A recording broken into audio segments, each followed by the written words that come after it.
ओ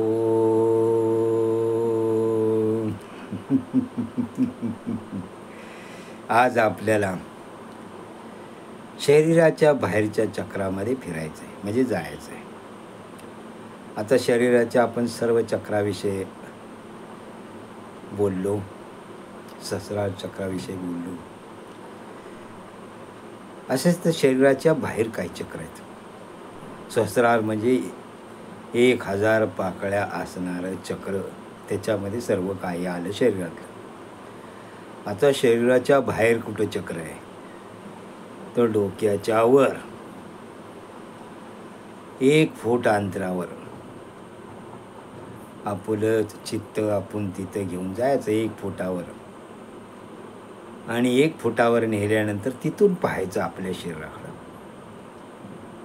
की शरीर आपलं कसं आहे, शरीरामध्ये कोण आहे, शरीर काय करते, मन काय करते, बुद्धी काय करते, शरीराला सुख आहे का, मनाला सुख आहे का, बुद्धीला सुख आहे का, मनासारखं ऐकायला येते का, मनासारखं पाहायला मिळते का, मनासारखं ऐकायला येणं, मनासारखं पाहायला मिळणं, मनासारखं चाकायला मिळणे, मनासारखा श्वास येणे, मनासारखा आनंदी होणं. ह्याच्या जर पलीकडं जायचं असेल तर त्या विश्वामध्ये गेलं पाहिजे. त्याला देवाचं विश्व म्हणायचं. आणि देवाचं विश्व म्हणजे हे संपूर्ण शरीर हे देवानं दिलेलं आहे, देवच शरीर आहे. बघा, संपूर्ण विश्व हे देवापासून बनलेलं आहे आणि देवच विश्व आहे. पण हे केव्हा कळल की ज्यावेळी हे विश्व बनवणारा, शरीरामध्ये असणारा, शरीराच्या बाहेर असणारा, शरीर असणारा असा एक, त्याला आपण साध्या भाषेत आपण म्हणूया सुख. या सुखाकारणे देव हा वेडावला, वैकुंठीचा देव, कैलासीचा देव, ब्रह्मपुरीचा देव, देवळातला देव, मनसातला देव, समाजातला देव, पाण्यातला देव, झाडातला देव, सर्व वस्तूतला देव. हा देव ज्यावेळी संतुष्ट होतो, सुखी होतो, केव्हा होतो तर आपण त्या देवामध्ये मिक्स झालं पाहिजे.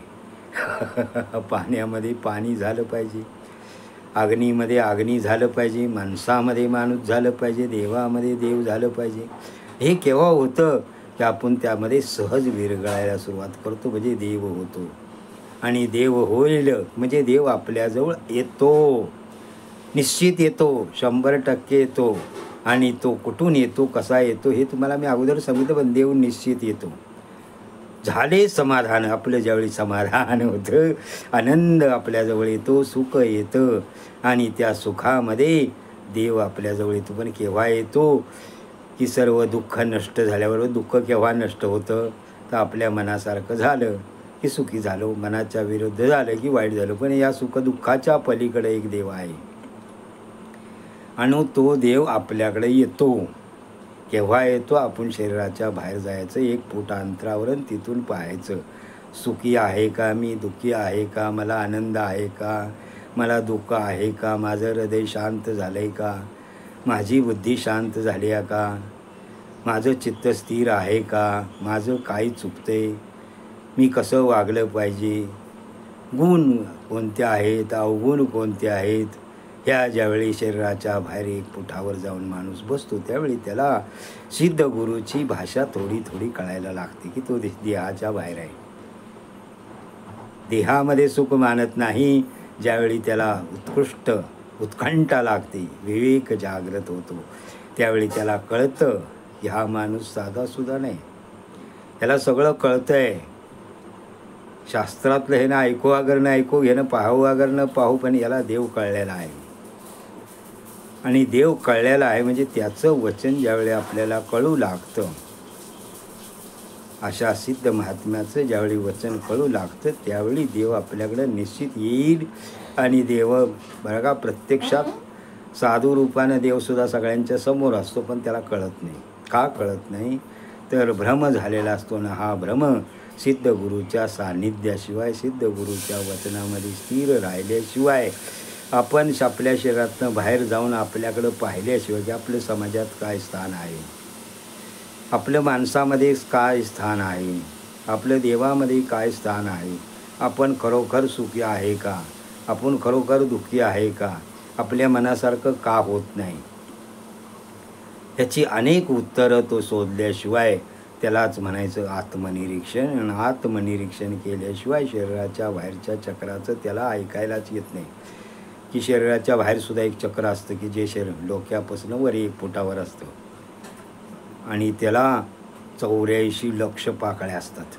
प्रत्येक योनीतनं जीव हा पुढं गेलेला असतो आणि ह्या प्रत्येक योनीचा जीव त्याला दुःख देत असतो. म्हणून त्याला ज्ञान झालं की हे मी शरीर नव्हे. गलिते देहाद्यासे विज्ञाते परमात्माने यत्र यत्र मनोयाती तत्र तत्र समदया. मी शरीर नव्हे, मी शरीरामध्ये अडकलेला एक देवाचा अंश आहे. शरीरसुद्धा देव आहे आणि ह्या देवाचा अंश असल्यामुळं देवाचं सर्व गुण माझ्याकडे आहेत. जसा देव सुखी आहे तसा मी पण सुखी आहे. त्यामुळं त्याच्याकडे देवळातला देव येतो, वैकुंठीचा देव येतो, सर्व देव त्याच्याकडे येतात आणि तो सुखी होतो. म्हणून आपल्या शरीराच्या बाहेर 1 फूट अंतरावर जाऊन पाहायचं, स्वतःला पाहायचं, आत्म्याला पाहायचं, मनाला पाहायचं, बुद्धीला पाहायचं. आपण ज्यावेळी आपल्यापासून वेगळं झालो की पाहायला सुरुवात करतो, मग त्यावेळी पाहता पाहता देव निश्चित आपल्याकडे येतो.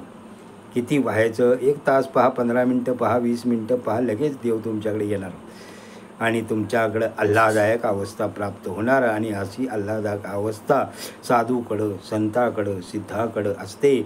आणि ती अवस्था, कारण त्यांच्या देव सतत सभोवताली फिरतच असतो आणि त्यामुळं साधूच्या संगतीमध्ये येणारे, सिद्धाच्या संगतीमध्ये येणारे ती आनंदाची अवस्था प्राप्त करीत असतात आणि त्याला देवत्व येतं.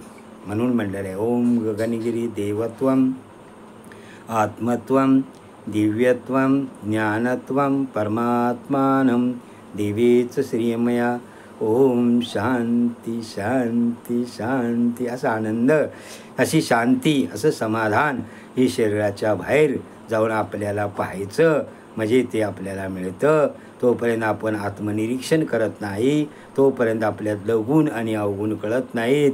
आपल्यामध्ये अवगुण निघून गेलं, आत्मनिरीक्षण करता आलं, आपण फक्त सिद्ध गुरुमध्ये दोष काढू शकतो, साधूमध्ये दोष काढू शकतो. आपण ज्यावेळी आपल्यामधलं दोष काढू लागतो, आपल्यामधील गुणाची जोपासना करतो, आपल्यामध्ये काय चुकतं हे पाहत असतो, त्यालाच म्हणायचं आत्मनिरीक्षण.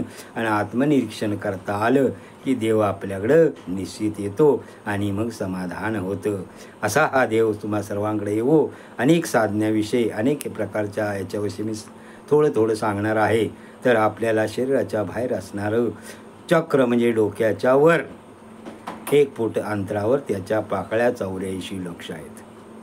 आपण 1000 पाकळ्याचं चक्र पाहिलं, आता 84 लक्ष पाकळ्याचं चक्र आज पाहतोय आपण की प्रत्येक जीव हा 84 लक्ष योनीतून फिरत फिरत या मानव देहामध्ये आलेला असतो आणि या मानव देहामध्ये आपल्याला देवत्व प्राप्त करायचं असतं. हे आपल्याला सिद्ध गगनगिरीनी सिद्ध अवस्थेत नेण्याचं कार्य जे माझ्यावर सोपवलेलं आहे ते मी करत आहे आणि ते करत राहीन. त्यांनी जशी माझ्यावर कृपा केली आणि मला या देहाचं सार्थक केलं आणि आत्मकल्याण प्राप्त झालं, सुखी झालो, समाधानी झालो, जे जे हवं ते प्राप्त झालं आणि समाधान झालं. त्या सिद्ध गुरुला माझं प्रणाम आणि तुम्हा सर्वांना आशीर्वाद.